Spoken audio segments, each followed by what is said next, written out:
그러니까 창조 신앙의 회복이라는 제목으로 우리가 매일 금요일마다 매주 함께 공부를 하고 있습니다.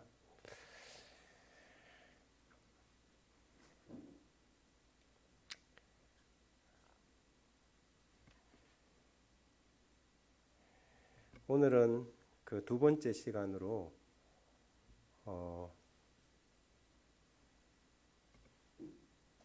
인간의 존엄성과 진화론이라는 제목으로 함께 좀 살펴볼까 합니다. 사람은 무엇인가? 또 사람은 어떻게 살아야 하는가? 이런 질문들은 꼭 철학자들만이 하는 질문은 아니라고 생각합니다. 사람들이 자기의 힘이 힘들어질 때는 누구나 이런 생각을 해보게 됩니다. 인생의 목적은 무엇이며 또 그 보람은 무엇일까? 이 땅에 태어나서 우리는 어떻게 살아야 정말 잘 사는 것일까? 그런데 이런 의미를 찾는 데는 이 사람 자체를 어떻게 보느냐, 즉 인생관에 의해서 굉장히 많이 좌우되게 됩니다. 인생에 대한 자기의 견해와 정의가 자기의 삶의 의미를 찾는 데 중요한 요인이 된다는 것이죠. 인생관을 고상하게 가지면 그의 삶도 고상함을 추구할 것이고, 인생관이 막연하면 그의 삶도 매우 막연하고 허무할 것입니다. 그래서 이 교육의 첫 번째 목표는 사람으로 하여금 고상한 인생관을 가지도록 하는 것이겠죠. 얼마 전에 정말 이렇게 입에도 꺼내기 불편한 그런 사건이 벌어졌지요. 서울 강남경찰서가 지난달 19일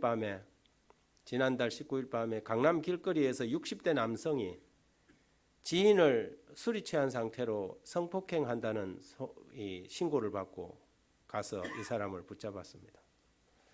근데 이 사람이 누구냐면 우리나라에서 아주 저명한 이 카이스트의 대학 교수입니다.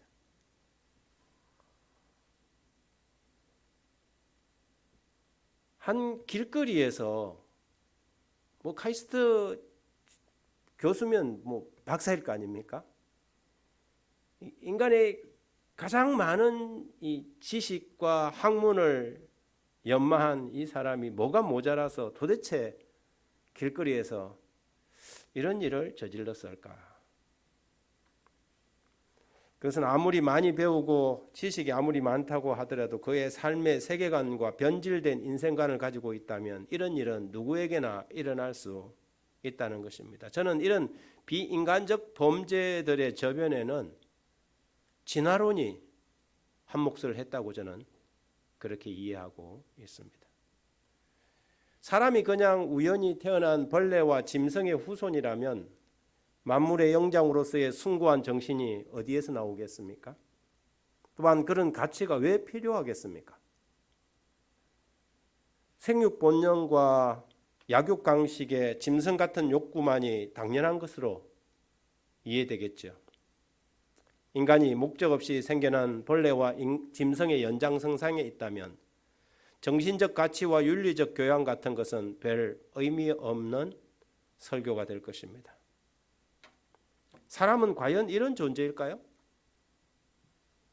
단백질 덩어리에서 점점점 진화해서 그리고 그것이 나중에 원숭이가 되고 원숭이가 결국 인간이 된 그런 존재라고 생각하고 받아들이고 믿어도 과연 무방할까요?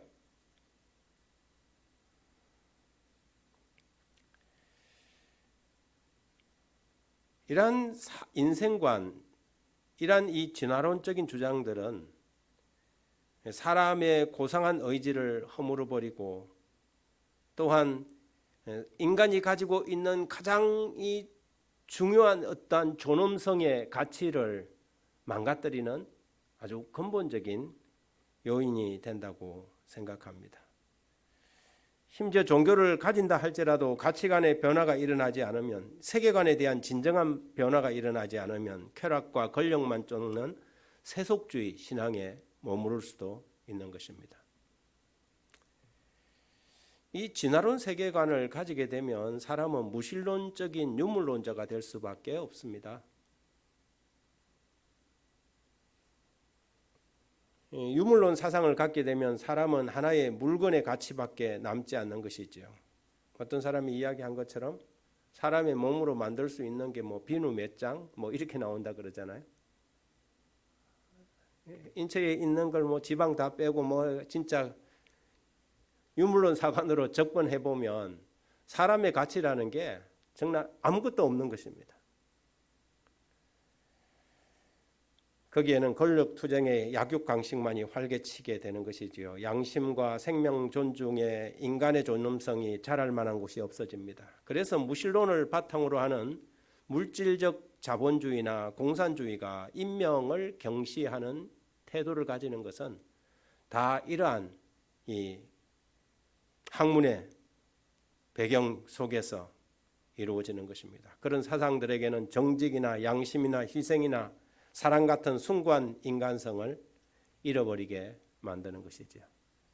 이에 비해서 우리가 성경에서 배우게 되는 창조론, 이 창조론은 인간의 가치를 최고로 드높입니다. 사람은 하나님의 형상으로 창조된 고귀한 존재라는 것이죠. 출발부터가 완전히 다른 것입니다.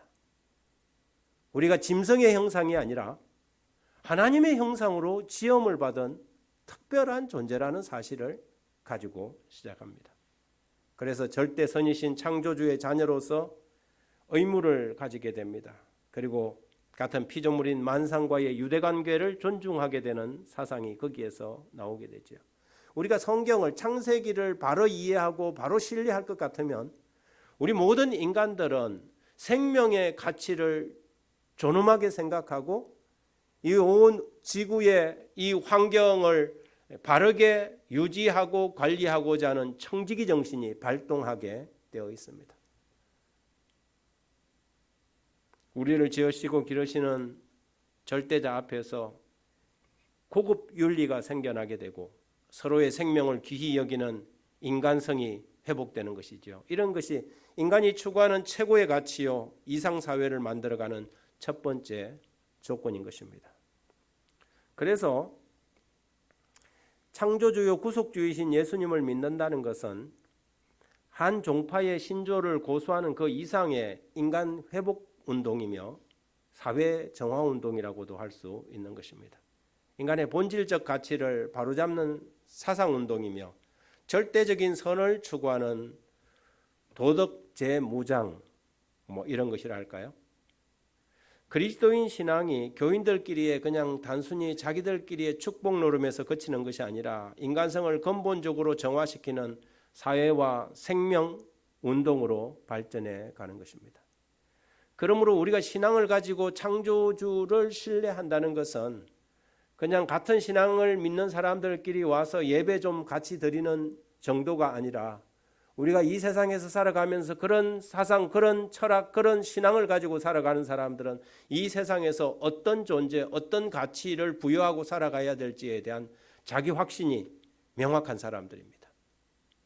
우리는 우리의 자녀들에게, 자라나는 학생들과 청소년들에게 그들이 하나님의 형상으로 지음을 받은 하나님의 자녀라는 사실을 끊임없이 주지시키고, 그래서 왜 그들이 이 사회 속에서 다른 사람들과 동일해서는 되지 않는지, 그들이 믿는 세계관과 우리가 믿는 세계관이 얼마나 천지차가 나는지를 명확하게 이해할 수 있도록 돕는 것이 필요합니다. 그렇다고 창조론이 진화론보다 윤리적, 사회적으로 우월하니까 창조론이 진화론보다 비과학적인데도 그냥 그대로 받아들이고 믿으라는 건 아닙니다. 이번 이런 시간들을 통하여 제가 한 20강 정도를 계속해 나가겠지만, 이런 시간들을 통하여 창조론과 진화론이 하나는 과학적이고 하나는 비과학적이다는 측면에서 접근하려는 것이 아닙니다. 지난번에도 제가 말씀드렸던 것처럼 어떤 진화론 학자가 이야기했던 것처럼 진화론은 과학이 아니라 신앙입니다. 일종의 무신론 신앙이에요. 믿음이 없으면 믿을 수 없는 것이 진화론이거든요. 그걸 그렇게 믿는 거예요. 그렇게 생각해 보면 창조론도 믿음을 가진 종교의 측면이지만, 그러나 오늘날 수많은 창조론 과학자들이 있지 않습니까? 그들의 관점에서 바라보면 창조론도 그것은 과학이라는 것이죠. 그래서 우리의 신앙, 우리가 선택하는 이런 문제가 그냥 근거 없는 어떤 다른 사람들의 이야기를 그냥 내가 그대로 수용해 버리는 것이 아니라 어떤 것이 보다 더 정말 합리적이고 과학적이며 어떤 것이 내 인생의 가치관과 세계관을 건강하게 세워주는 것인지 바른 판단 속에서 선택할 수 있도록 도와줘야 한다는 것입니다. 사람이 무슨 일을 결정할 때는 여러 가지 근거를 찾게 되죠. 반드시 그것을 체크하게 됩니다. 무엇보다도 확실한 근거는 자기가 보고 듣고 체험한 눈앞의 사물이 가장 확실하지 않습니까? 누구한테 이야기를 들었다보다 내가 보고 만지고 들었으면 그것이 가장 분명한 것이겠죠. 체험한 것을 기준으로 판단하는 것을 우리는 학문이라고 그렇게 이야기합니다. 그렇다면 창조론이나 진화론의 선택도 우리가 보고 만진 눈앞의 증거들을 기준으로 판단하는 것이 올바른 것이겠죠. 논리로 짜맞춘 가설보다는 눈앞에서 실제로 일어나는 증거들로 판단하는 것이 훨씬 합당합니까? 합당하죠. 대표적인 증거 몇 가지를 한번 오늘 저녁에는 좀 생각해 보고자 합니다. 진화론이 가지고 있는 가장 큰 첫 번째 딜레마는 이것입니다.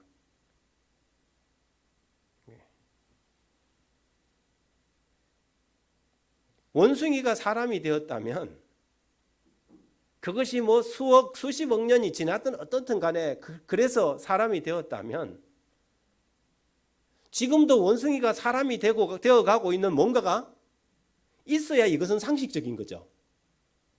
사람들이 진화론을 이야기할 때 원숭이가 사람이 되었다 그러면 오케이, 좀 그렇게 좀 믿고 싶어요, 저도. 근데 지금 저에게 이제 좀 믿고 싶은데 적어도 최소한의 증명을 좀 해줘야 되잖아요. 원숭이가 사람이 되었다면 긴 세월 동안 이게 어느 날 원숭이가 가면 바꾸듯이 사람이 된 건 아니단 말이에요. 그러면 긴 세월 동안 원숭이가 어쨌든 사람이 되었다면 이 지구 어딘가에는 아니면 아마존 어딘가에도 지금 저게 한 100년만 지나면 저게 이제 사람 될 만하다는 뭔가가 있어야 된단 말이죠. 중간 개체가 반드시 나타나야 되는 거. 그것이 상식적이잖아요. 근데 그런 게 있어요? 사람은 사람이고 원숭이는 원숭이에요.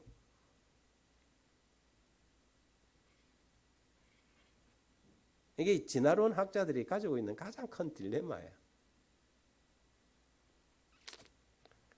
이게 지금 뭐 얼굴은 사람이고 몸은 원숭이인 뭐 화석 같은 걸 가지고 유추해 갖고 하는 거 말고요. 여러분 이미 다 아시겠지만 뭐 네안데르탈인 앞에서 나온 모든 것들은 다 그게 뭐 사실은 거짓이고 믿을 수 없는 것들로 다 밝혀졌지 않습니까?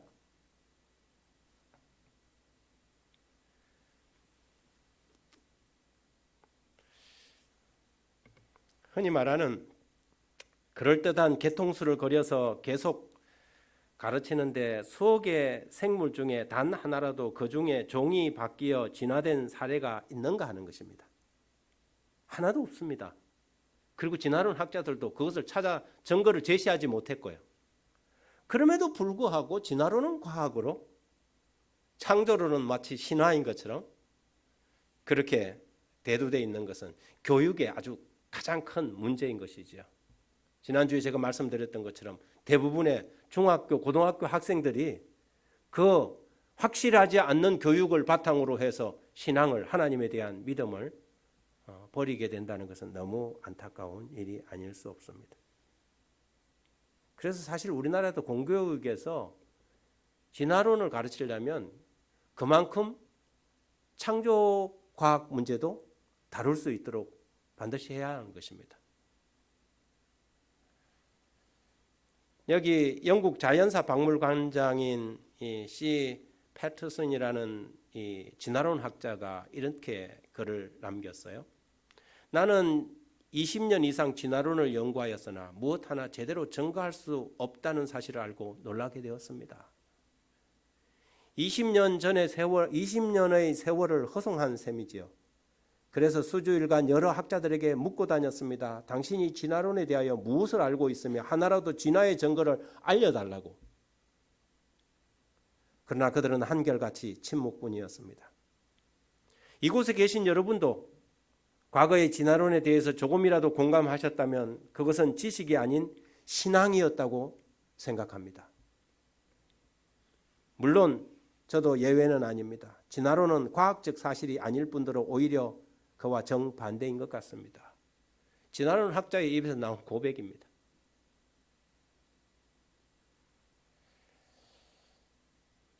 여러분, 우주는 어떨까요? 우리가 사는 이 지구 덩어리가 어떻게 허공 중에 떠도는지 아직도 아무도 모릅니다.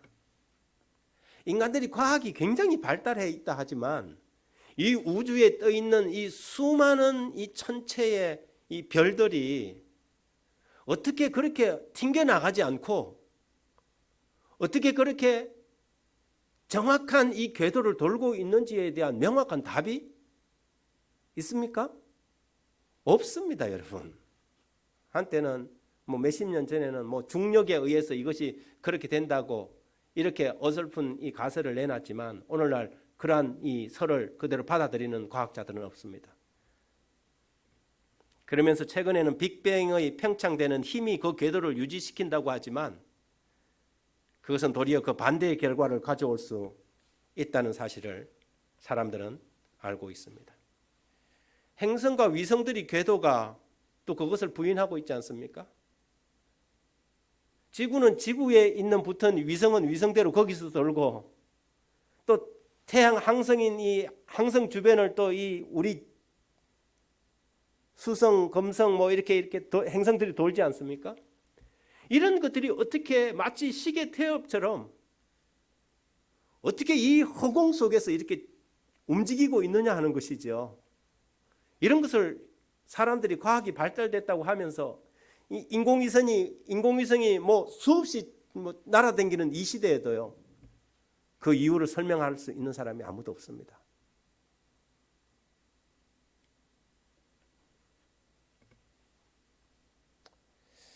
그런데도 우리는 지극히 안정되고 정확한 지구의 공정과 자전 속에서 지금 살아가고 있지 않습니까? 지금도 이 지구는 태양을 총알보다 빠른 속도로 뭐 하고 있습니까? 공전하고 있어요. 여러분, 총알을 타고 날아간다고 생각해 보십시오.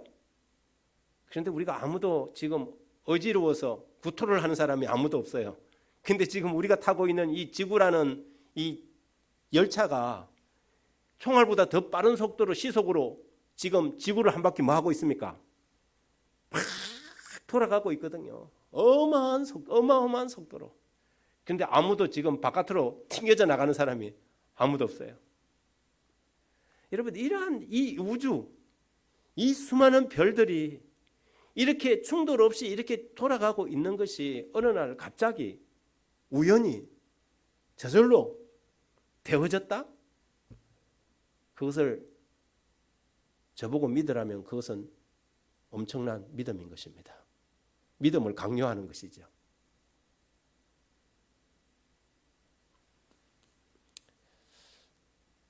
시편 기자는 성경에서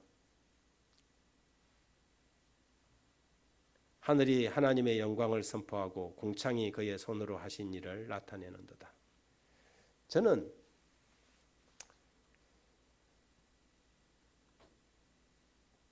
제 논리는 그것입니다.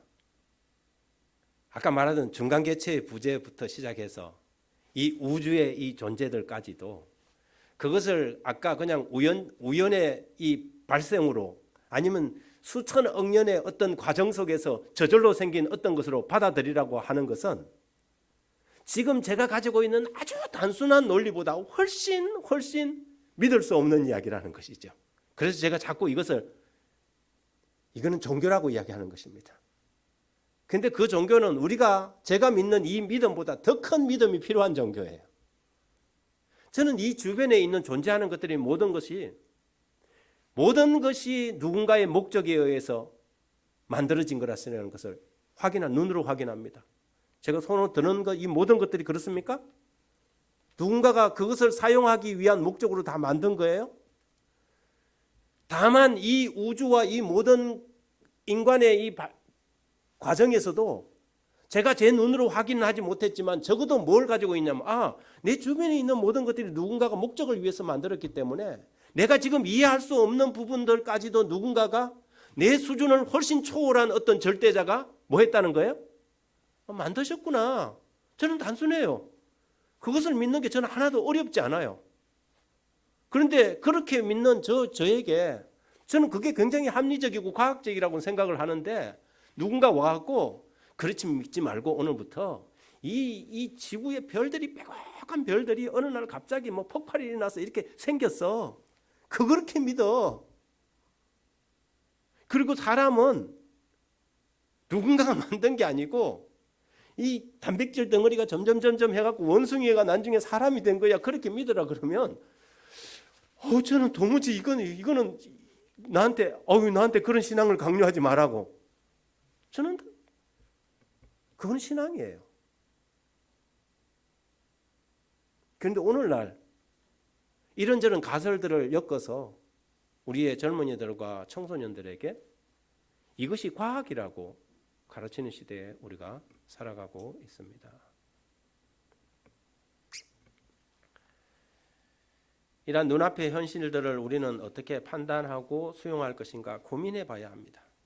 왜냐하면 자기의 삶의 가치와 연결되어 있기 때문이죠.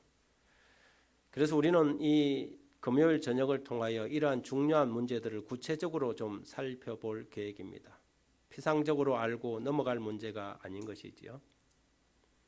성경은 이러한 근본적인 인생의 문제를 3,500년 전에 이미 분명하게 선언하듯이 밝혀두었습니다. 천지를 지으신 초월하신 하나님이 보이는 것과 보이지 않는 모든 것의 의미와 가치를 분명히 밝혀 놓으신 것입니다. 창조주의 믿음은 정당한 과학적 그리고 올바른 사회관과 생명 중시의 박애정신을 고양시키는 바탕 위에서 우리가 이해합니다.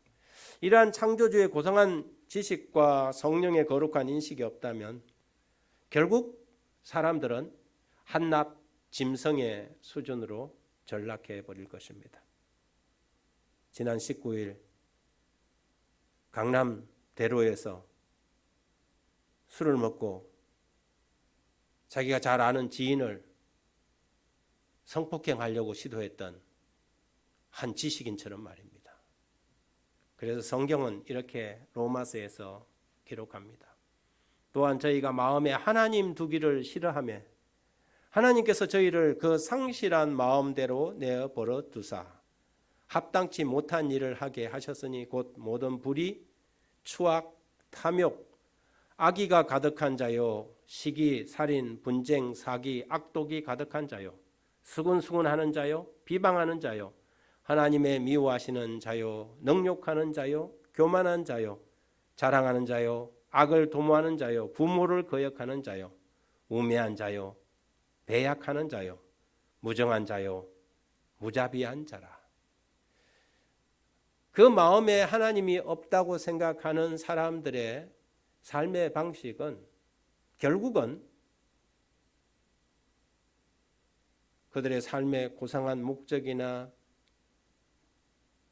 어떠한 존엄성을 추구하는 것이 아니라 결국은 먹고 마시고 배부르고 인간의 정욕을 채우는 일에 그들의 삶의 시간들을 허비하게 되겠죠.